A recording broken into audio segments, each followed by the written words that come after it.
নমস্কার বন্ধুরা, দীপার রান্নাঘরে তোমাদের সকলকে আরও একবার জানাই স্বাগত। ছোলার ডাল দিয়ে এইভাবে নিরামিষ পটল বাড়িতে বানিয়ে দেখো। এটা দেখতে যতটা লোভনীয়, খেতে কিন্তু দুর্দান্ত স্বাদের হয়ে থাকে। আর ঘরে আমরা যেই মশলাগুলো প্রতিদিন রান্নার কাজে ব্যবহার করি, সেই মশলাগুলো দিয়েই কিন্তু তোমরা এই রেসিপিটা করে ফেলতে পারবে। তো চলো চটপট করে আজকের পুরো রেসিপিটা তোমাদের সাথে শেয়ার করে ফেলি। প্রথমেই দেখো গ্যাসের মধ্যে বসিয়ে দিয়েছি কড়াইটা একটু গরম হয়ে গেলে দিয়ে দিচ্ছি সর্ষের তেল। অবশ্যই তোমরা চাইলে রিফাইন্ড অয়েলেও কিন্তু রান্নাটা করতে পারো। তেলটা একটু গরম হয়ে গেলে এখানে দেখো আমি আগে থেকেই পটল আর আলু খোসা ছাড়িয়ে ছোট ছোট টুকরো করে কেটে ধুয়ে রেখেছিলাম, সেটা দিয়ে দিলাম। এখন তেলের মধ্যে দিয়ে দিয়েছি। কোনো রকম লবণ হলুদ এর মধ্যে দেবো না, লবণ হলুদ ছাড়াই পটল আর আলুটাকে খুব সুন্দর লাল করে ভাজা করে নিতে হবে। আমি এখানে কিন্তু পটল আর আলু একসাথে ভাজা করছি। তোমরা চাইলে শুধু আলু আগে ভাজা করে নিতেও পারো বা পটল পরে ভাজা করে নিতে পারো, মানে আলু পটল আলাদা আলাদা করে কিন্তু তোমরা ভাজা করে নিতে পারো। তো আমি কিন্তু দেখো একদমই আলাদা করে ভাজিনি, যেহেতু একসঙ্গেই ভাজাটা হয়ে যাবে, তো আলাদা করে ভাজার ঝামেলাটা করার কি দরকার। আচ্ছা, আলু আর পটল খুব সুন্দর দেখো লাল হয়ে কিন্তু ভাজা হয়ে গেছে। এখন তেল থেকে আমি উঠিয়ে নিচ্ছি। আর প্রথমে যে আমি তেলটা দিয়েছি সেই তেলের মধ্যেই কিন্তু পুরো রান্নাটাকে করব। পরে কিন্তু এখানে আর কোনো তেল আমি ব্যবহার করছি না। সবার প্রথমে কিন্তু আলু আর পটলগুলোকে তেল থেকে এইভাবে উঠিয়ে নিচ্ছি।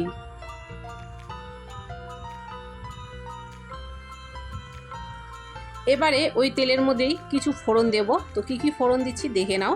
প্রথমেই দিয়ে দিচ্ছি কিন্তু দেখো এখানে জিরে, তারপরে দিয়ে দিচ্ছি এক টুকরো দারচিনি আর দুটো এলাচ, আর এখানে একটা তেজপাতাকে ছোট ছোট টুকরো করে আমি ছিঁড়ে নিয়েছি, সেটাও ফোড়ন দিয়ে দিলাম। ফোড়নটাকে একটু সুন্দর করে ভাজা করে নেব। যখন ফোড়ন থেকে সুন্দর একটা মিষ্টি গন্ধ বেরোবে, তখন এর মধ্যে দিয়ে দিচ্ছি টমেটোর টুকরো। এখানে একটা বড় সাইজের টমেটোকে আমি ছোট ছোট টুকরো করে কেটে নিয়েছিলাম, সেটা গরম তেলে দিয়ে 1 মিনিট মতো নাড়াচাড়া করে নেব।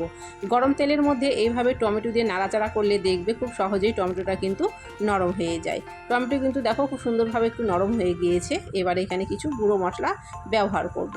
তো প্রথমে কিন্তু এখানে দিয়ে দিচ্ছি 1 চা চামচ জিরার গুঁড়ো, আবার ওই একই চামচ দিয়ে দিচ্ছি ধনের গুঁড়ো, তারপরে দিয়ে দেবো এখানটায় লঙ্কার গুঁড়ো। অবশ্যই ঝালটা তোমরা তোমাদের স্বাদ মতো ব্যবহার করবে। তো আজকে রান্নাটা আমি লঙ্কার গুঁড়ো দিয়ে করছি, এখানে কোনো রকম কাঁচা লঙ্কা আমি দিচ্ছি না, তোমরা চাইলে কাঁচা লঙ্কা ব্যবহার করতে পারো। দিয়ে দিলাম হলুদের গুঁড়ো, আর এখন দিয়ে দিচ্ছি স্বাদ মতো লবণ। 1 ইঞ্চির মতো আমি আদা বেটে রেখেছিলাম, সেই আদা বাটাটা এর মধ্যে দিয়ে দিচ্ছি।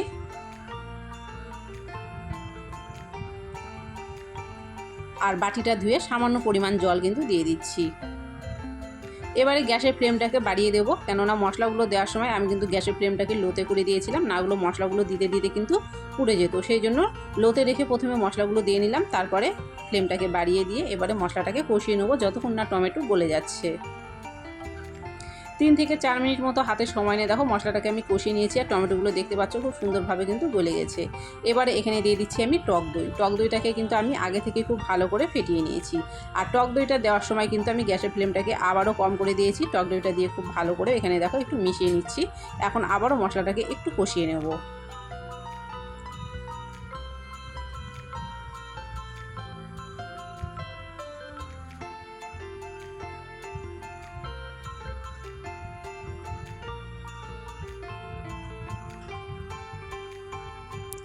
এবারে পটল আর আলুগুলো যে ভাজা করে উঠিয়ে রেখেছিলাম সেগুলো দিয়ে দিচ্ছি।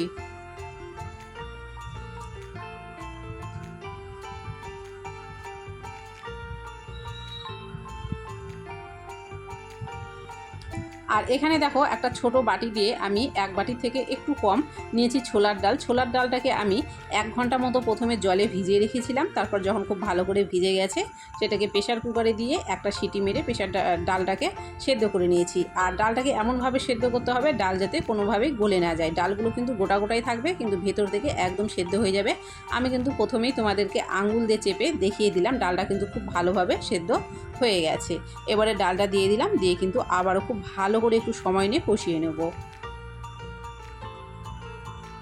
5 থেকে 6 মিনিট মতো হাতে সময় নিয়ে দেখো মশলাটাকে খুব ভালো করে কিন্তু আমি কষিয়ে নিয়েছি। এবারে দিয়ে দেবো জল। যেহেতু আলু আর পটল আগেই ভাজা ছিল, 60% কিন্তু আলু এখানেই সেদ্ধ হয়ে গেছে। তারপরে কিন্তু দেখো কষাতে নিয়েও কিছুটা পরিমাণ সেদ্ধ হয়ে গেছে, সেই জন্য জলের কিন্তু বেশি প্রয়োজন পড়বে না, কেননা রান্নাটা কিন্তু হবে একটু গায়ে গায়ে।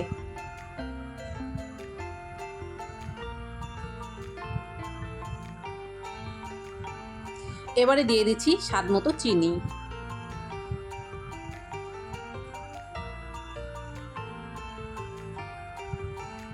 চিনি দিয়ে আবারও কিন্তু একটু মিশিয়ে নিচ্ছি। আমি কিন্তু রান্নাটাতে ঢাকা দিচ্ছি না, তোমরা চাইলে ঢাকা দিয়ে সেদ্ধ করতে পারো।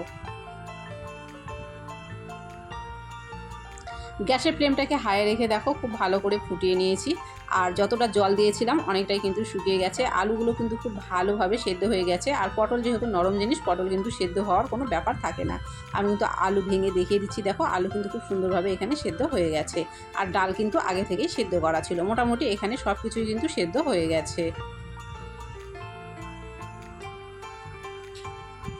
রান্নাটা কিন্তু আমাদের হয়ে গেছে, তবে নামানোর আগে আমি আরও কিছু জিনিস মেশাবো। তো এখানে দিয়ে দিচ্ছি প্রথমে গরম মশলার গুঁড়ো।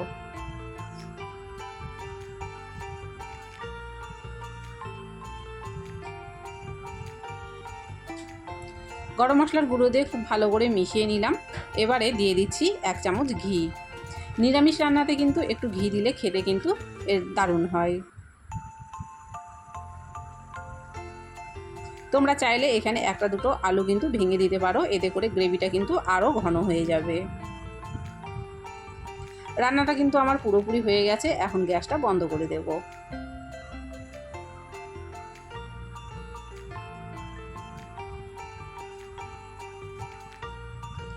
1 মুঠো ছোলার ডাল দিয়ে তোমরা এইভাবে নিরামিষ পটল করে দেখতে পারো। এটা কিন্তু দেখতে যতটা লোভনীয়, খেতে কিন্তু দুর্দান্ত স্বাদের হয়ে থাকে।